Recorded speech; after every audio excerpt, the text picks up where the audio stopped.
Samantala, kasalukuyan nagsasagawa ng rapid damage assessment and needs analysis ang mga lokal na pamahalaan na sakop naman ng Dinagat Island Province. Detalye, Jebs Juanite.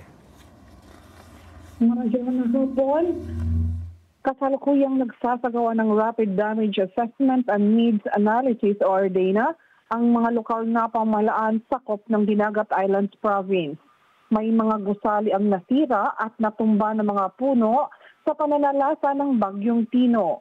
Nagkaroon ng landslide sa Poblacion National Highway Tubahon, Province of Dinagat Island at nagkaroon ng minor damages ang ibang mga pamamahay. Umabot sa 1,454 families, 4,296 individuals ang apektado sa munisipyo ng Tubahon. Walang naiulat na namatay, malalaking damage sa mga ari-arian, agrikultura, infrastructure at iba pang assets. Layunin ng RDANA para malaman ang lawak ng mga pinsala, pati na rin ang mga operasyon sa paglilinis. Samantala, may biyahe na ang lahat ng klase ng sasakyang pandagat na magmumula sa mainland Surigao patungong Leyte, Siargao at Dinagat Islands. Balik-eskwela na rin ang lahat ng antas, pampubliko at pribadong paaralan na magsisimula bukas November 5.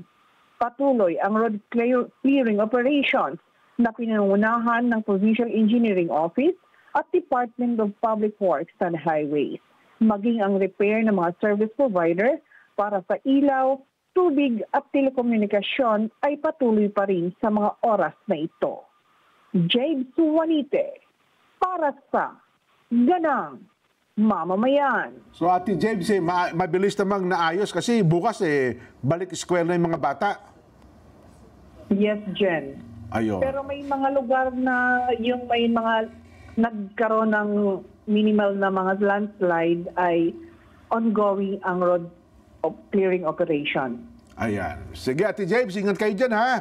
Anytime, matatanggap kami ng follow-up report mo kapag kami mga bagong kaganapan. Sige? Yes, Jen. Yan. Mula po sa Surigao, si Ate James Juanite ang nag-report sa atin.